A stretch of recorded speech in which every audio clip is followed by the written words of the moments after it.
Welcome to LifeTalk with Mariette. I am Mariette. This show is about the life lessons that shape us, what I've learned, what I'm still learning, and how we grow through challenge, awareness, and purpose.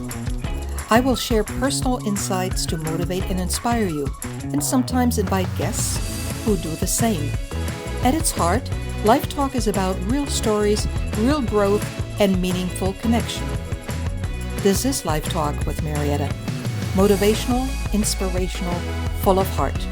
Enjoy the show. Hello and welcome to Life Talk with Mariette. I'm your host, Mariette Cameron. Welcome to Under the Willow Tree. Who do you see? Today, we're talking about something deeply personal that many of us rarely say out loud. Have you ever looked in the mirror and wondered, how did I become this person? Or perhaps, more honestly, why doesn't the person looking back at me match the person I still feel I am inside? For some of us, the story began in childhood, feeling different, not fitting in, carrying words that were spoken to us long ago. For others, it began the moment we realized we had spent years trying to become someone we thought we were supposed to be. Tonight isn't really about weight, wrinkles, or appearance. It's about identity, the stories we inherit, the person we discovered along the way, and question maybe of us still quietly ask ourselves, because many of us still quietly ask ourselves, who do you see? You're tuned in to Life Talk with Mariette. I'm your host, Mariette Cameron, and let's get started. Now, Under the Willow Tree, Who Do You See is the title, and there are 4 segments that I created. Segment 1 is the child who didn't fit in. 2, the voices that shaped me. 3, meeting the woman inside. And our final segment is the woman looking back today. That should be very interesting. So let's get started here. The child who didn't fit. We're talking about food as love, comfort, and family, feeling awkward among peers, missing the girlhood lessons others seem to receive, adult clothing instead of cute outfits, the loneliness of feeling different. I summed it all up. So let's start here. When did you realize you were different from other children? I don't remember anyone sitting me down and telling me. I just knew it, and I'm going back to the 60s, friends. The other girls wore cute little outfits from the children's department. I already was wearing adult clothing. I felt older before. I felt older before my time, and not in a good way.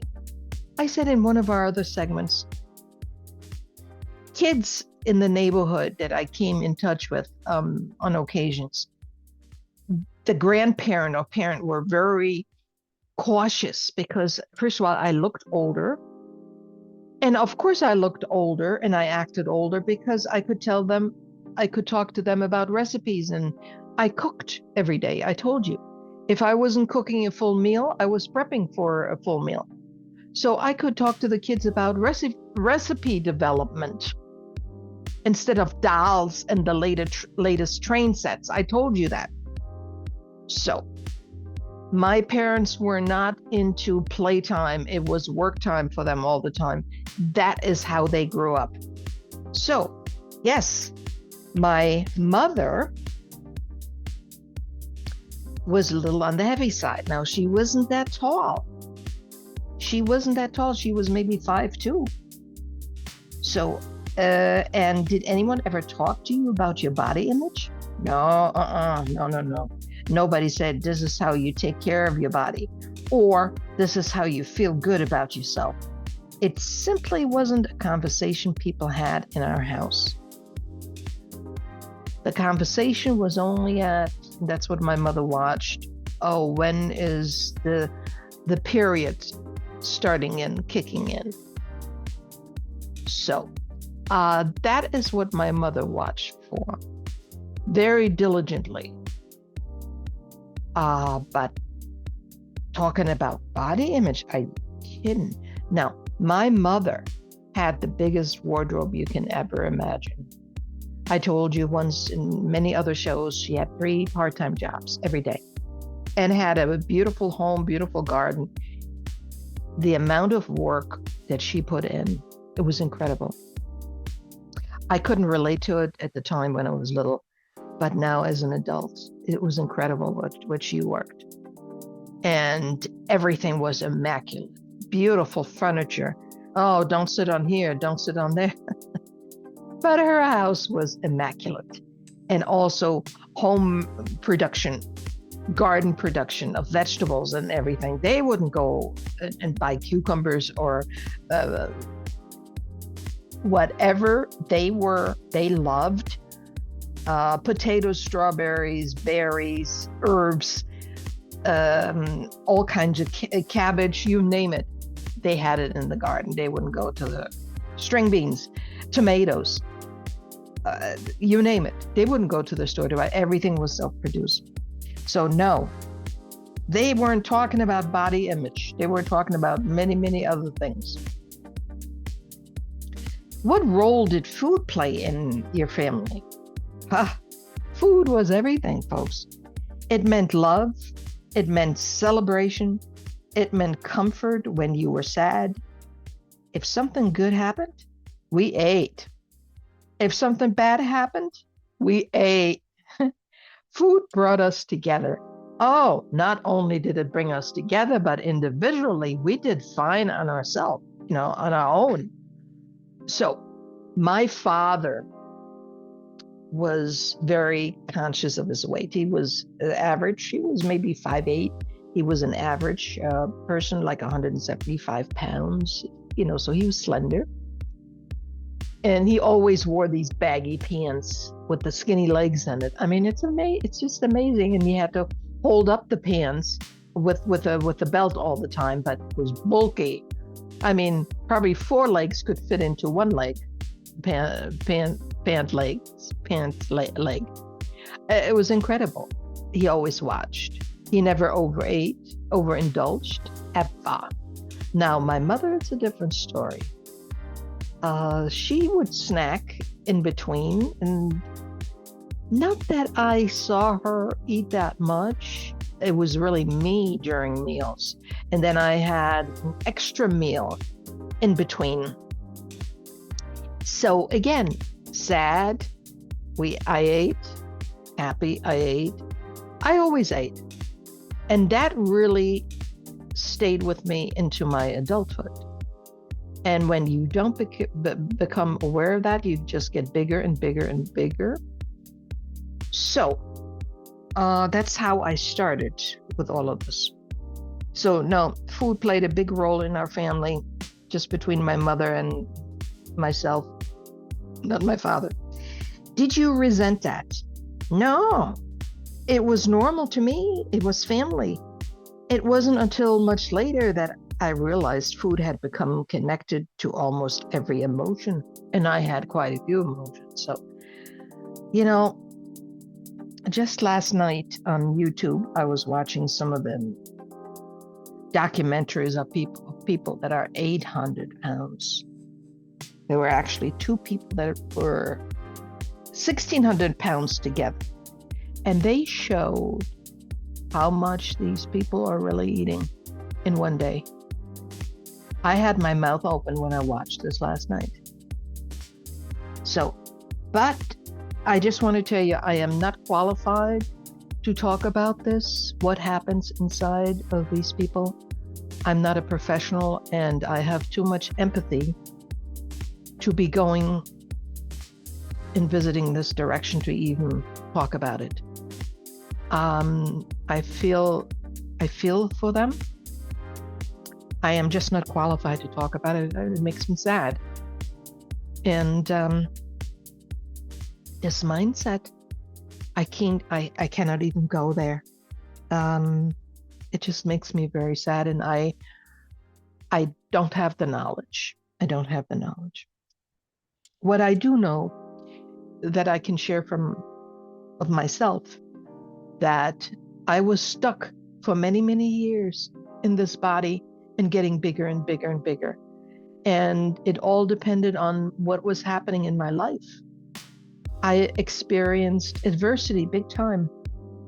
And that all added to everything. So the bottom line is I was stuck for many years. And then to get unstuck, that's another process. So I'm sure I have a residue left inside of me that you can clean this up in your lifetime. I'm not even sure. So I have gone on different diets, but what works for me the best is the fasting. So you have 24 hours in the day. You eat out of 24 hours, you eat 8 hours during a period of 8 hours. And then the other time you don't eat. So if you're really, really strict with that. So my food intake works the best from 7 o'clock in the morning till 3. If I stop eating, having my last meal at 3 o'clock in the afternoon, I feel fantastic. When I get ready to go to bed or start to relax at 8, 9 o'clock, I never have heartburn.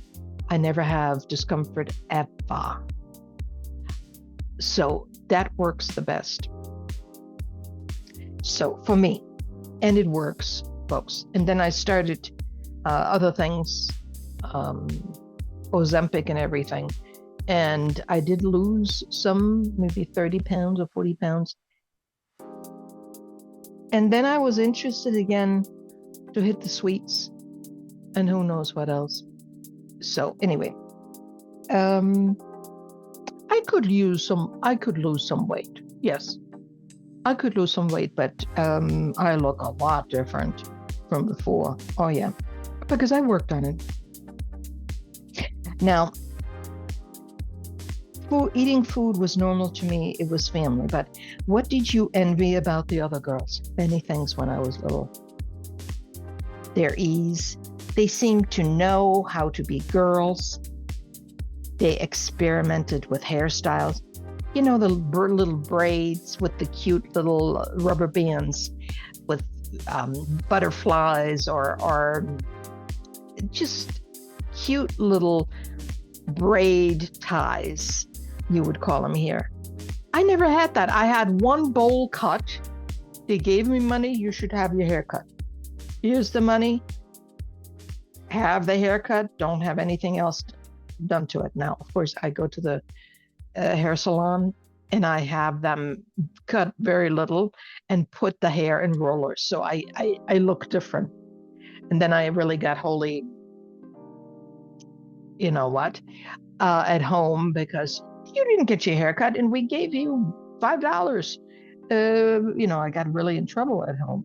But if I didn't come home with that bowl cut, like a bowl, B-O-W-L, bowl cut. That was drama. That was a big drama for me. Now get another thing. Makeup.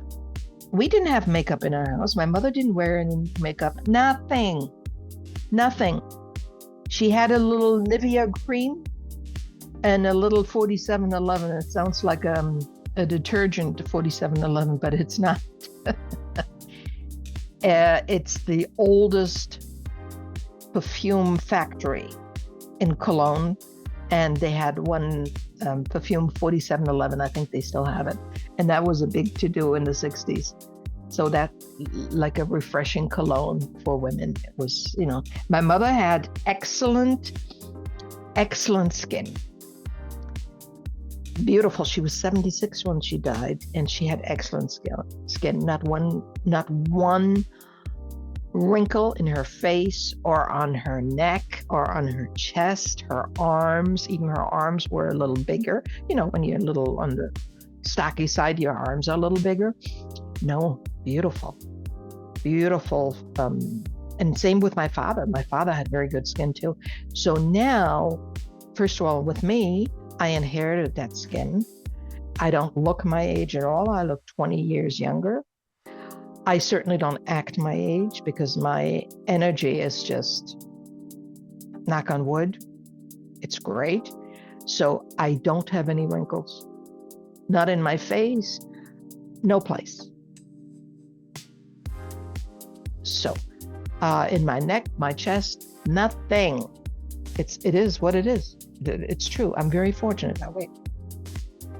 So, of course, the kids, when you're 10, 11, you start experimenting with different hairstyles and makeup. And I never had anything. I didn't even have a lipstick. So this was all new to me and strange, and it was something very special. Oh, you must be somebody very special if you have all of this. And you know what? They look comfortable in their own skin. I always felt I was trying to catch up. Of course, with what? I didn't even have anything to catch up. But it started with the hair, with the way you looked. Now, my mother had a great wardrobe. Oh my God, she had a wardrobe. She always had something new on, and some of the clothing, especially the two-piece suits. The two-piece suits were very elegant, and the different blouses and the skirts she wore, and just very nice. Very, very nice. So now get this. So here for Easter, I get a two-piece suit. It was yellow, a skirt, with a jacket, kind of lightweight, because around April, May, we had warm weather. So it's a great Easter color. And it was Easter, and I got this suit for Easter. Now here it comes. At that time, I'm talking about the 60s, everybody wore nylons already. So, and you know what shoes they made me wear? These walking shoes with the thick sole? You would wear these shoes. I am not kidding you. You would wear these shoes when you go walking, hiking shoes. I am not kidding you. And I had to go to church, with this brand new outfit and these hiking shoes on. Just picture this. Do you know I was devastated? I don't think I even went to the regular pew in the church. I think I stayed way, way back so I could exit very quickly in the church. And I just raised so much stink when I came home, and I didn't stop. So my mother had a weak moment, and she took me to the shoe store at that time. It wasn't the same day because it was Sunday, but it was shortly after. And she bought me a tiny little short 1-inch pumps. They called them pumps, high heels, but they were maybe an inch or half an inch, so they were not high heels. And that really matched that yellow outfit. But the stuff they did, some of the drama stuff, like the same with the hair. Practical thinking. I think it came from my father because the money came from him. And my father was not for beauty. My father was for practical application. So I was very, very unhappy. I was extremely unhappy because you know how kids are, and your peers see you and they laugh at you. And here, that two-piece yellow suit really was a nice piece, and with the hiking shoes. The hiking shoes, the thick sole, they're brown, and you tie them.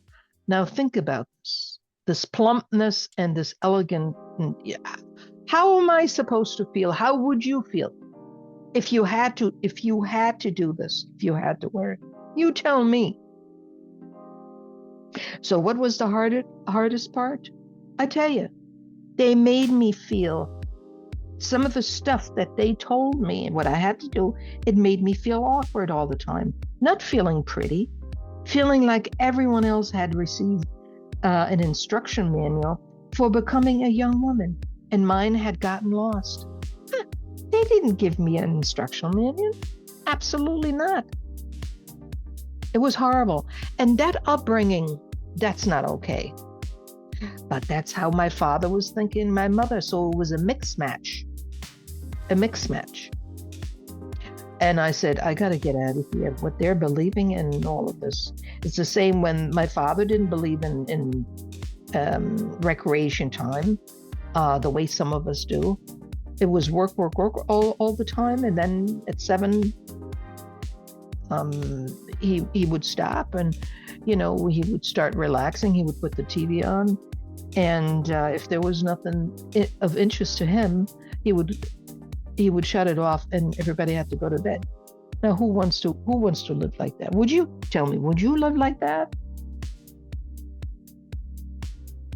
I don't think so. Let's get it. That was the hardest part. Feeling awkward. I got to think about that. You know what really prompted me to do the show today?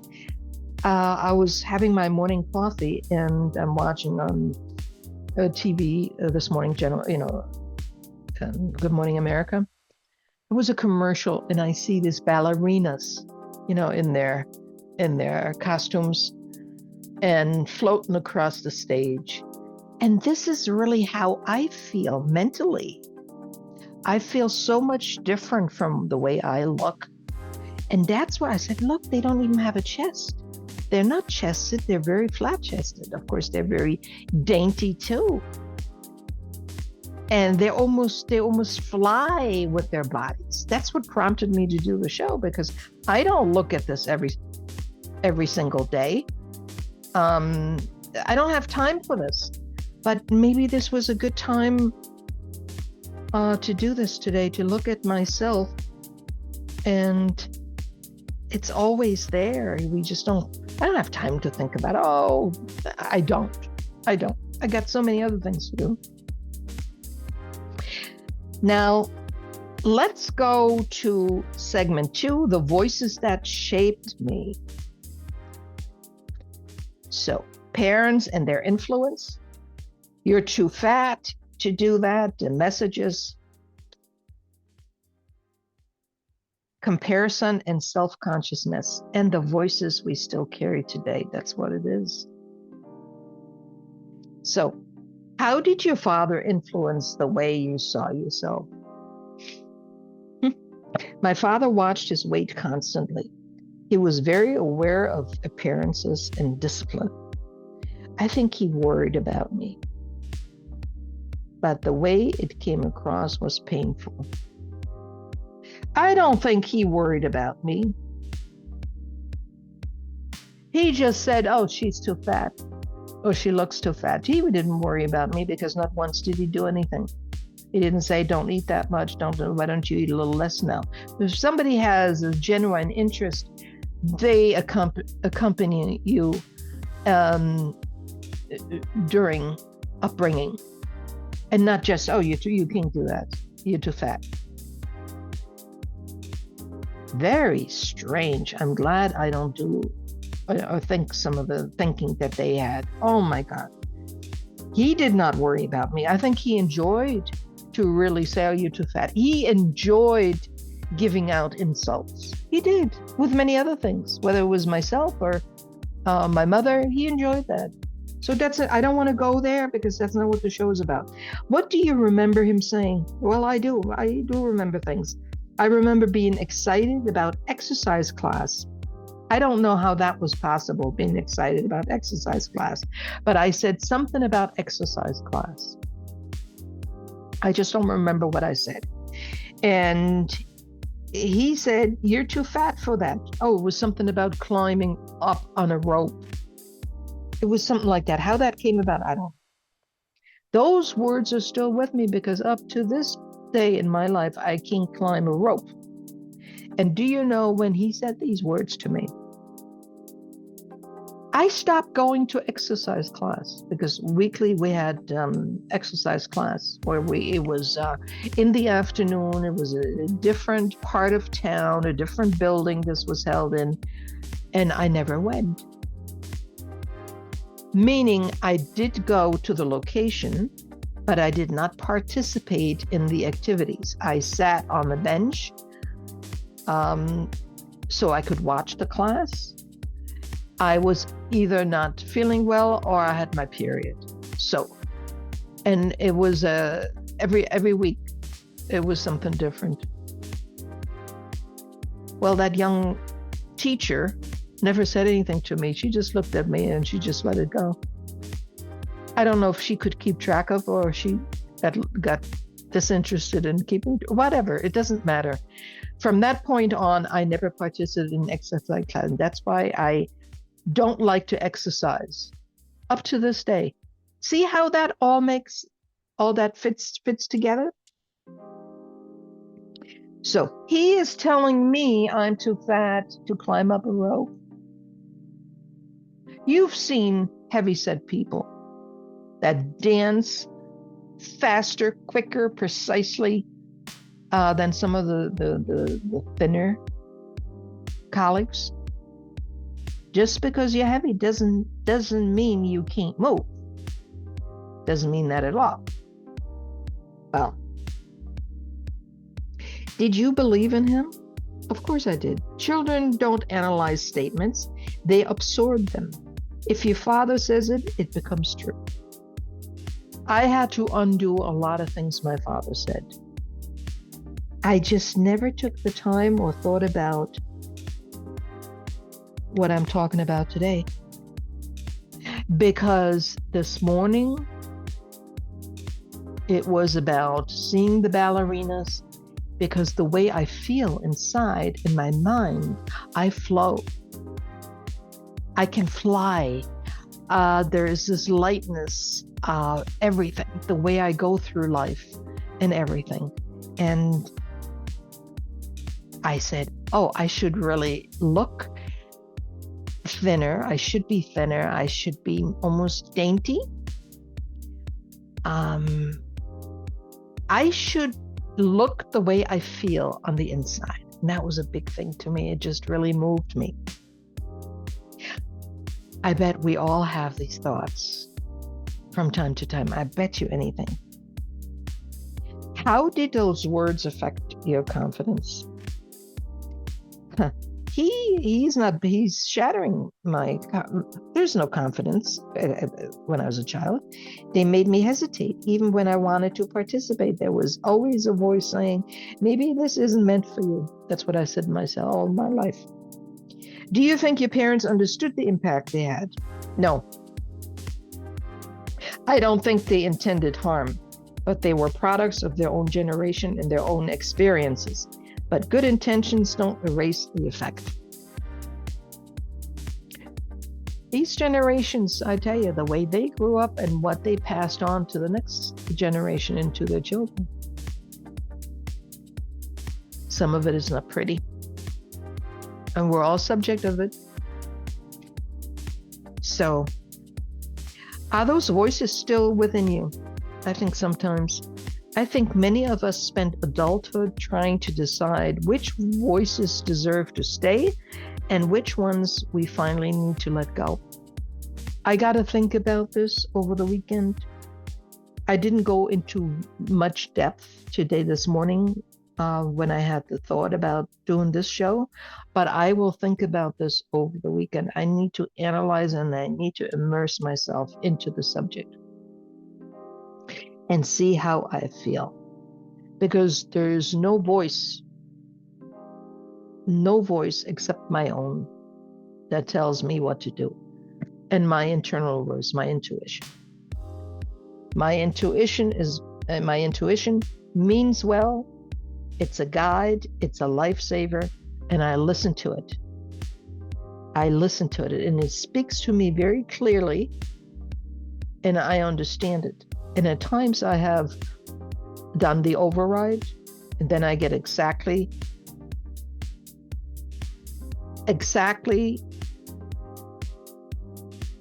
how do I say this? I get what I don't even know how to say this. My intuition says, don't do this, and I do it anyway because of, and then I do my own reasonings, and then I get what I anticipated, but I didn't get it because I just didn't listen. So that's the only way how I can put it right now. So my only voice, I'm the driver and my intuition is the driver. So, and I do very well with that. Let's go to segment 3, meeting the woman inside, discovering what there was always more to us than what correction. In segment 3, we're talking about meeting the woman inside and discovering that there was always more to us than what others saw. Yes. Coming to America at 19. Absolutely.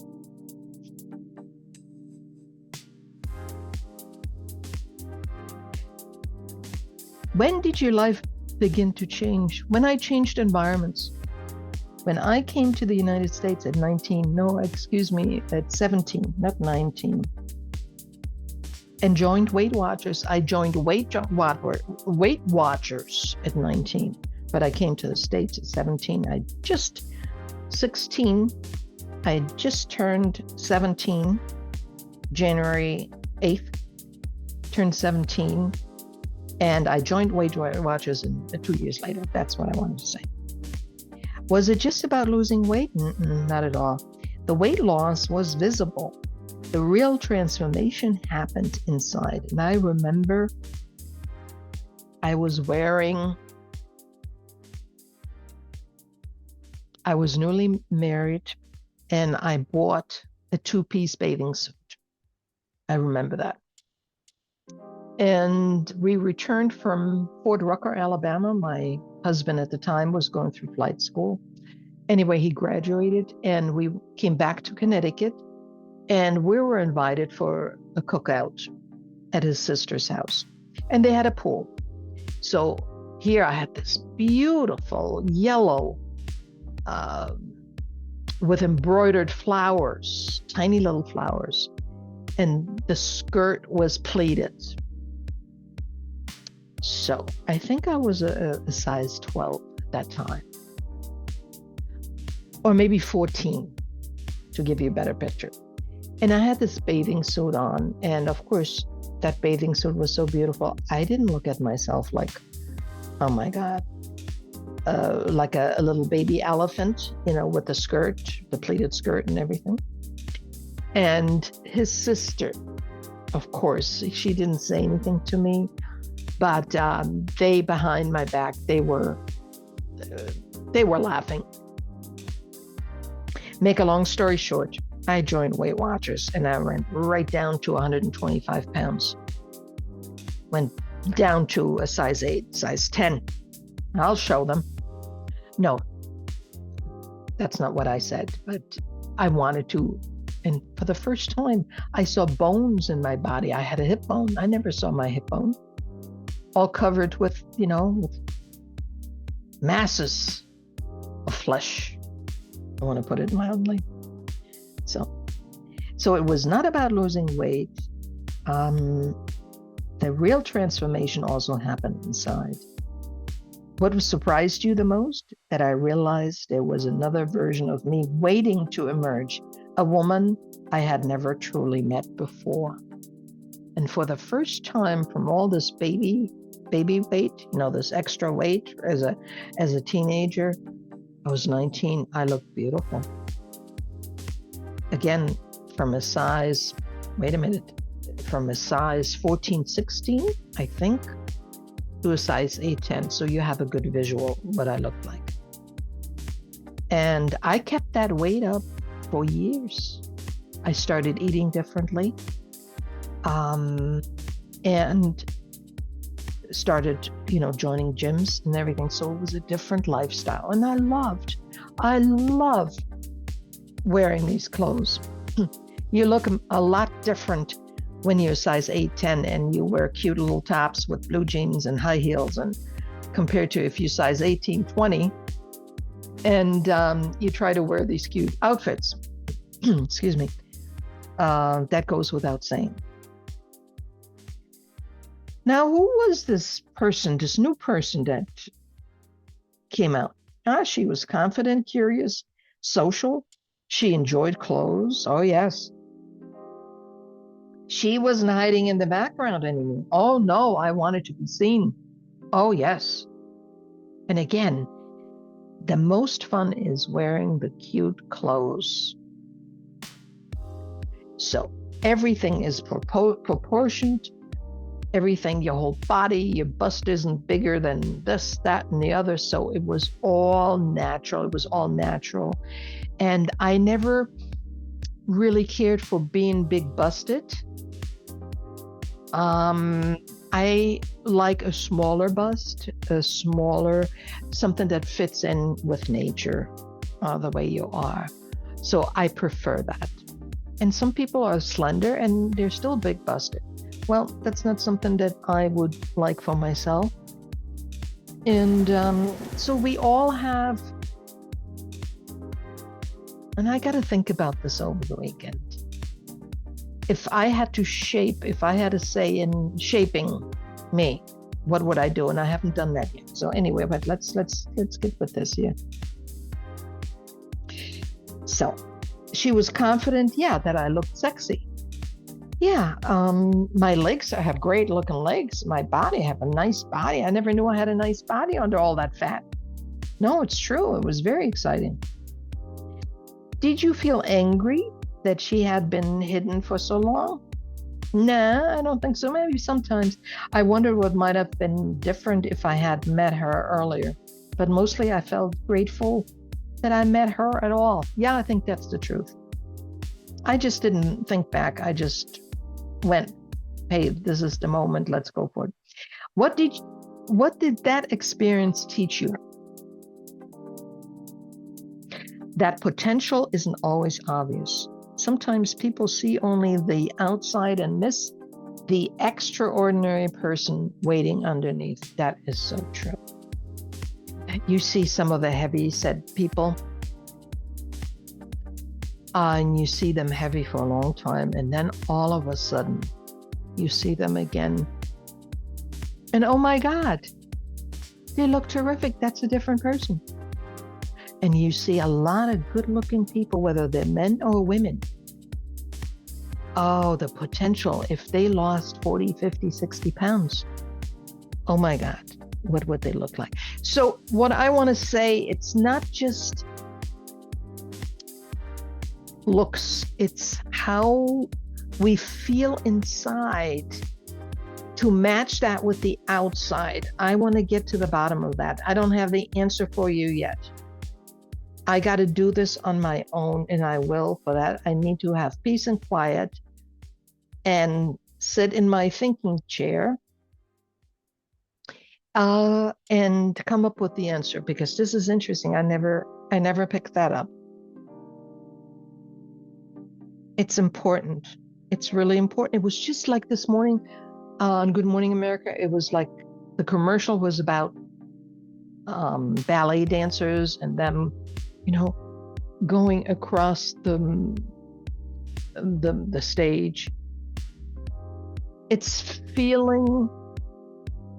They look it and feel it. They're tiny. They're dainty. Well, how could they how could they even move? If that's just interesting. Their body looks the same way I got to think about that. You probably can finish my sentence. Well, please do, and let me know. I want to do the work. So their body looks the same way to the action that they want to portray. That's something like that. I want to say I don't have it all together. That's all right. I can't have it all together always. So now segment 4 is all about the woman looking back today. When you look in the mirror today, who do you see? Here's the thing. Here's the thing. 2 years ago, almost 3 years ago, we were at the radio station getting ready to go on air, and my guests were coming in, and one of the guests, a man, he had an exquisite haircut. And another guest who was friends with a hairdresser, she was also my hairdresser, tried to hide his gray hair, and somebody must have experimented on his hair, and he looked like crap. I said to Norma, I said, what happened to so-and-so? Right in front of him. She said, I didn't do this, so-and-so did it. Okay. So I said to the other guy, I said, his name is Ray. True name, real name. Where do you have your hair done? It was such an exquisite, classy cut. Oh, I have it cut right here in, here in town. I said, really? How much do you pay for it? $350? He said, no. I paid $25. Lady barber. Do you think she would take me? And he called her and she said, come on by. I have a haircut very, very, very similar to his, and it looks fantastic on me. That's how the reinvention started with me. Now, this hairdresser I went to for years, I have a mop when my hair is very thick, a mop. That's what the hair looks like, a mop. The only thing she put in red color and put a blonde streak in the front. And she never did anything new. And of course, I wasn't that into it at the time. I didn't request anything new. I've been going to this lady barber for this time. It's almost 3 years now. I absolutely love it. And I can experiment with the color, and it's mostly a little on the darker blonde side with blonde streaks. It looks exquisite. It's all about the haircut. That is how if you put both pictures one next to the other, I should really put it into this video so you see what I'm saying, and I will. It was a shame. I said, that's when I said I should have done this a long time ago. So now it comes. You remember the great graphic artist people? Well, I have become a very great artist, graphic artist, because I have the vision, I have the style, I have the class. I can look at somebody, and in this program that I'm using, I can look at myself and say, what would I look like in a different wardrobe? So I figured out which colors I love, which is the magenta and the yellow. And especially for TV, you need to really look your best and feel the best. And I started this wardrobe sticking to magenta and yellow. And I absolutely love it. And between my hair, the hair that you see, that's the hairstyle I have. From time to time, I let the blonde grow out, but this is very, very close to my color. So We have to figure out. And I said, oh my God. So I started playing with this program. And I said, oh my God, this is a wardrobe place. And I started having so much fun. And I said, that's what I want to look like. This is what I want to look like. And I use it all the time. The other day for a company, I enhanced their appearance too on their website, and just put them in different clothing. I can tell you exactly when I'm using the program. I say exactly what material, the suit or the dress or the blouse or the pants or the tie should have, everything, how the hair should look,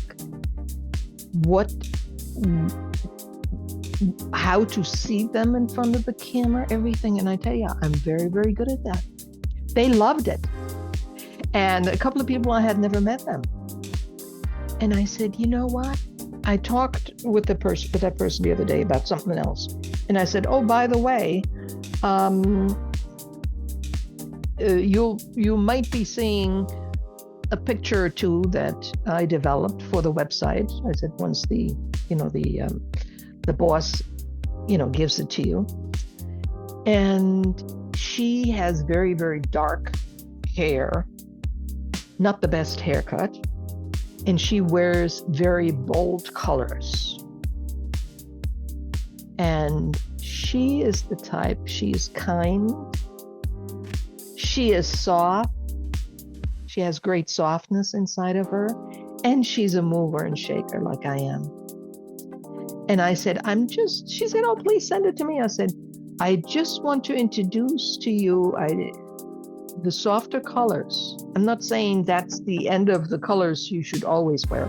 I'm just giving you a little taste. And I didn't make her look like, oh, the latest fashion in jewelry and the latest cut in blazers. And no, she's not that type of person that would go for that.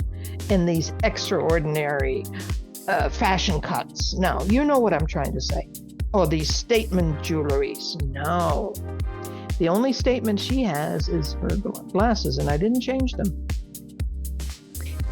So she said, Mariette, my cat is going crazy. She said, there's a little chipmunk that is jumping up and down the glass here. Hold on for a minute. I have to intervene. Hold on. No, I guess not. I guess maybe the two of them. Oh, that chipmunk sees the cat, and she's jumping up and down against the glass. Anyway, she said, I'm so thankful to you. She said that would take some getting used to. Because bold color on boldness, it makes you look tough. And you don't want to look tough, especially if you're not.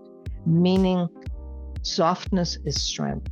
I've learned that. I can be very soft and find great strength in it. And I can be very tough and just do what I got to do. I know both sides. And I feel I learned being in both sides very comfortable. And my softness, the way I speak, meaning to bring points across, versus also when I'm tough. So I like myself better when I'm soft and bringing the point across. That all has to be learned, and you have to be aware of it. But I think everybody struggles with appearance. They just don't talk about it. I can't think about it right now. I only have to worry about myself right now to get to the bottom of all of this, what I need to do. To be thin and dainty. I don't want to look like, like I weigh 70 pounds. I'm not saying that. But dainty, thin, I like that. Being a size 8 again, or 10, I like that. I'm a size 12 to 14 now, so I don't have that much to go for dress sizes. And you know what? I'm going to go back to the fasting. I'm going to go back to the fasting that I had tremendous success with it before I ever started with the Ozempic. I'm only speaking for myself. This is not an encouragement or anything else except what experience I had with it. So this is not why I'm mentioning it. The fasting works for me. I have a proven track record. And then, of course, again, it takes mental strength and execution. And when you take the shot, the Ozempic shot, oh, well, it's done automatically. Well, you know what? Nothing is done automatically. Because when I started hitting the sugar, the cakes every day and still taking the shot, that was what a joke. I didn't lose any weight for 3-4 months. Now, why would I even take the pen? So anyway, I'll be speaking to my doctor about that. Your doctor is the best person to speak with, not me. But it is possible to look like the outside, the way you feel inside. That's the point I want to make. Is this really about wanting to be young again? No. I don't miss being young. I miss the excitement of discovering who I could become. I like to wear these cute little clothes again, not overdoing it. But you have a few pairs of jeans and these short tops and not these bulky t-shirts that you can sleep in the damn things, or for a long time before I even did anything about it for years, going back years, I would always wear black. That's all you would see in my wardrobe. Black, black, black, black. So then you started a diet and I didn't buy any new clothes. They're expensive. So I wouldn't buy any new clothes and to try to lose weight. Well, you know what? This is like punishing. And many times on some of the social media and everything, they're beautiful women. I mean, size 20, 22, the latest fashion and the colors and oh my God. And I said to myself, I don't think I would feel that pretty in that new dress or color if I was a size 22. It just didn't work for me, so I didn't believe that. But look, you become what you believe. And I believe when I'm thin, I love it. And let's see what develops. I'll talk about this again once I have some results, meaning once I have gained more awareness. What have you learned about beauty? Beauty isn't as simple as I once thought. It isn't just what others see. It's how you carry yourself, how you connect with people, how alive you feel. Do you know, we all run to the grocery store or to the post office to mail a letter or a grocery store to pick up milk and whatever. And 99.9% we're running into people that see us, that know us, or we get involved with a stranger having a great conversation. When you look the plainest of the plainest, no makeup on. Now, take some of the celebrities. When you take off all the makeup, all the false eyelashes. Now, if I would look always like I look on TV with the false eyelashes. Now, in real life, I don't wear eyelashes. And I tell you why. I'm very sensitive to my eyes. From time to time, I get dry eye and I can't see for weeks. So anything I put on my eyelashes, I'm very careful. Same with eye mascara or anything on my eyes. And of course, when we had COVID for 3-4 years, I didn't have to wear any makeup at all. That was the greatest. I didn't have to spend all this time, but when I go out now, I do put makeup on unless it's a quick run to the store and I don't care. Or I have a pedicure done I don't care. So they see me a la natural, right? Now, take all of these celebrities. Once you take off everything, they look different. We all do. Okay, that's all the point I want to see. I want to say. So, and I don't want to worry about from day to day how I look unless I have appointments. That's a different thing. I cannot go on an appointment and feel confident looking natural. No. I put makeup on, otherwise I go. Same, I have to have my nails done. I can't go without nails, on an appointment. And, for years I've been wearing these nails, the nails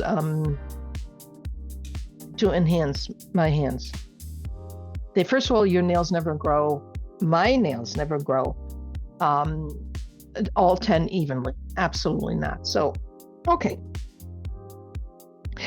I only want to worry about beauty when I'm doing TV shows, when I'm working, going to clients and everything. The rest of the time, that's too much stress for me. What would you tell the younger version of yourself? I would say there was never anything wrong with you. You were worthy long before you believed it. And what I love about my inner child could motivate other human beings. She could make them smile. She is so cute. And I love my inner child. What would you say to women listening who still struggle with self-image? Don't wait to become a certain size, age, or version of yourself before you start living. The person you've been waiting to become may always be here. Well, look, I haven't mastered this yet. I haven't, but I got to think about it, and this is to be continued. So we're almost out of time. As we close today's conversation under the willow tree, perhaps the question isn't whether we ever became the person we thought we were supposed to be. Maybe the real question is this: can we finally make peace with the person we've been all along? Well, I'm still finding that out too. That's no clean-cut answer. Anyway, the little girl who didn't fit in, the young woman who discovered her potential, the person you are today, wiser, stronger, carrying both joy and disappointments. They all belong. And if today's conversation touched something in your heart, remember this: your story isn't over. There's still room to grow, to heal, to rediscover, and to see your reflection with gentle eyes. Yes. Thank you for spending time with me under the willow tree. Always contact me if you have a thought or two or three at 203-505-3660. Till next time, I'm Mariette.